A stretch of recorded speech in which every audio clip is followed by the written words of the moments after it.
So number 7 tells us that 4/5 of the 35 pencils are sharpened, and they want to know how many are not sharpened.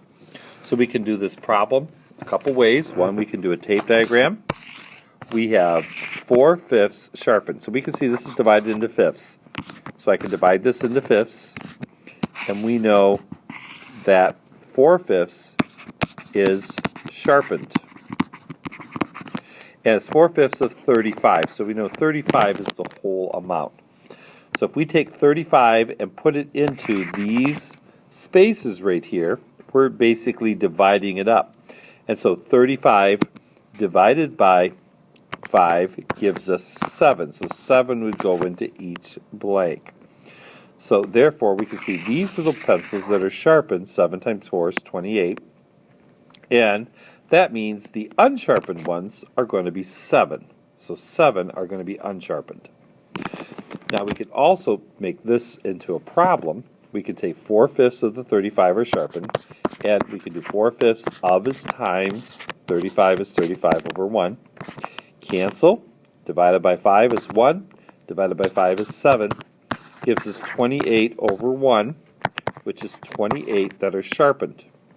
So therefore, these are the ones that are sharpened. So 35 altogether minus the 28 sharpened is going to give us 7 that are not sharpened.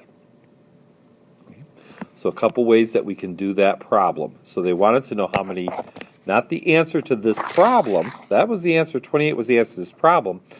That gave us how many were sharpened. We need to know for this one how many were not sharpened, and that answer is going to be 7. For number 8, they want us to multiply and express our answer in lowest terms. So once again, multiply of simply means multiply. So we're going to do 4/5 of times 20, and 20 becomes 20 over 1. Now this is already multiplication, so we don't need reciprocals. We can go ahead and divide both of these by 5. So this is going to be 4, and this will be 1.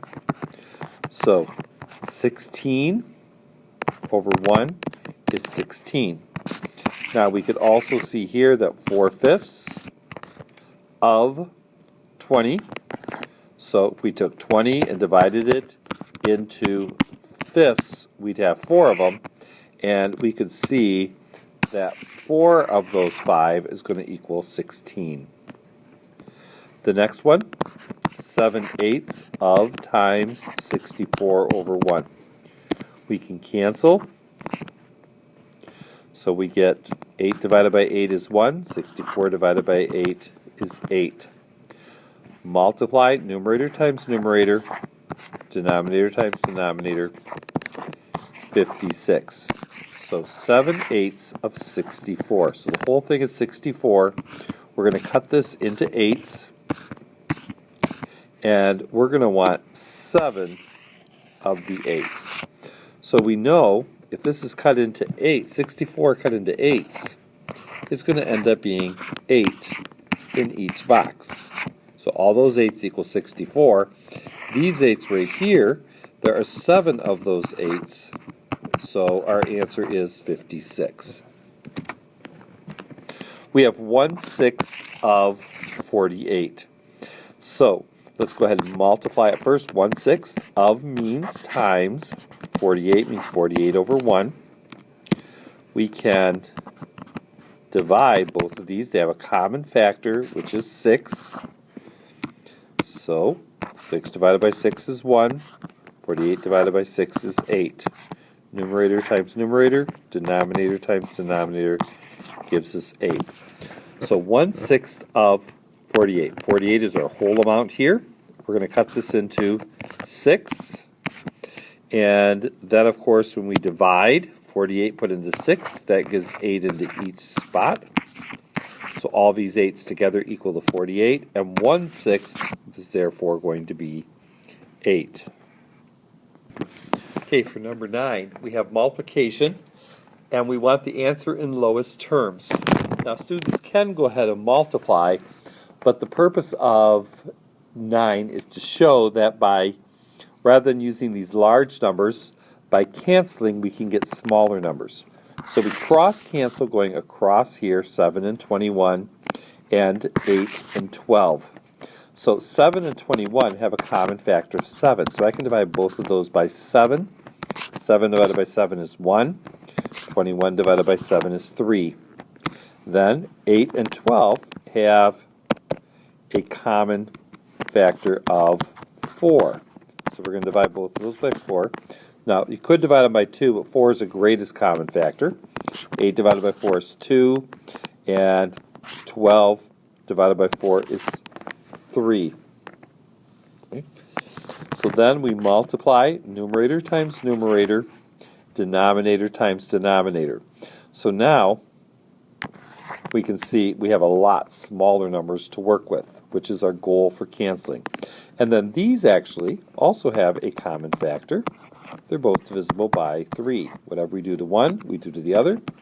3 divided by 3 is 1, and 6 divided by 3 is 2. So we get 1/2.